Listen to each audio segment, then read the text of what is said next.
मित्रों, संविधान जो एक देखिएगा कितना सुंदर आपने एक बैनर बनाया, दर्जनों भाषा, सैकड़ों विधि, हजारों विधान, संविधान का नाम। ये कितना अच्छा स्लोगन आप लोगों ने दिया।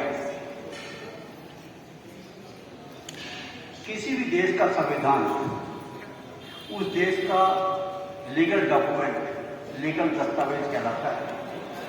और जितने भी कानूनों का निर्माण किसी देश के लिए होता है, वो सभी कानून कॉन्स्टिट्यूशन के दायरे में ही बनते हैं। आज मुझे यहाँ बुलाया और मुख्य वक्ता के रूप में अपने बारे में, संविधान के बारे में बताने का अवसर दिया।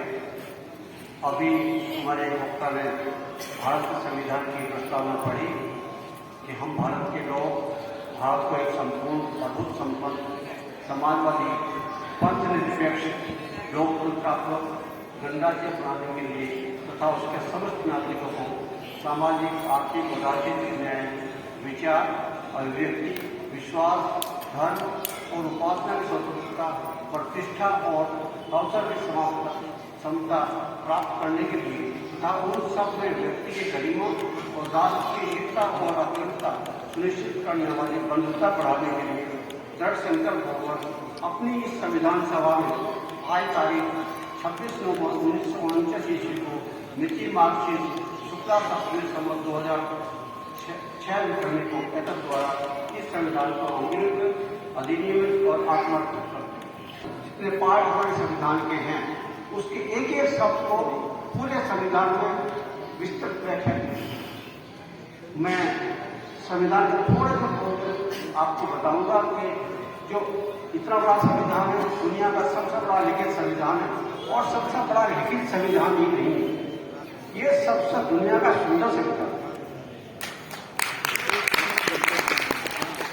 और दुनिया भर में आपको सब जानते हैं कि बाबा साहब की क्या छवि थी। एक दो वक्ताओं ने कहा कि बाबा साहब जो दलित वर्ग में पैदा हुए। मैं तो एक ही बात को मानने वाला हूं कि कोई आदमी किसी के घर में जन्म लेता है, लेकिन वो एक इंसान के रूप में जन्म लेता है। वो ना दलित है, ना वो ब्राह्मण है, वो ना ठाकुर है, ना वो पिछड़ा है। वो अपने कार्यों से पिछड़ा हुआ हो जाएगा, अपने कार्यों से वो कुछ भी अपने आप को मानने लगे। लेकिन मैं उस जातिवादी व्यवस्था में मैं तो व्यक्तिगत रूप से विश्वास नहीं करती कि हम किसी लिंग के बारे में, या स्त्री पुरुष के बारे में बात नहीं करेंगे, वो सबके लिए समान होगा। किसी जाति के बारे में बात नहीं करेंगे, किसी धर्म के बारे में बात नहीं करेंगे। तो जाति है, धर्म है। अब ऐसा संविधान देखिएगा, जब 200 साल की गुलामी हमने झेली अंग्रेजों की, और जब हिंदुस्तान के लोगों ने ठान लिया कि अंग्रेजों को देश से बाहर निकालना है, उस भीमराव अम्बेडकर जी का बड़ा योगदान रहा।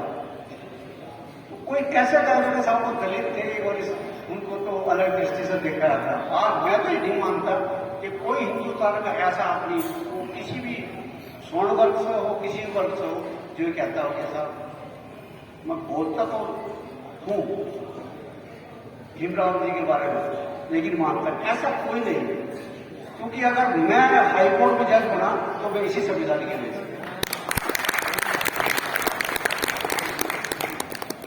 अगर कोई चाहे सुप्रीम कोर्ट का जज हो, कोई कहीं भी किसी पद पर विराजमान हो, तो वो संविधान के लिए। और क्यों देन है, अभी मैं उसके बारे में 2-4 चीजें बताऊंगा, बहुत महत्वपूर्ण है कि वो चीजें हमें सबको एक जाननी ही चाहिए। हमारे बच्चा एक छोटा भी 9th क्लास का बच्चा था, उसने लैंग्वेज कुछ भी हो सकती है, उसको चूंकि वो DPS में पढ़ता है, कॉन्वेंट में पढ़ा है।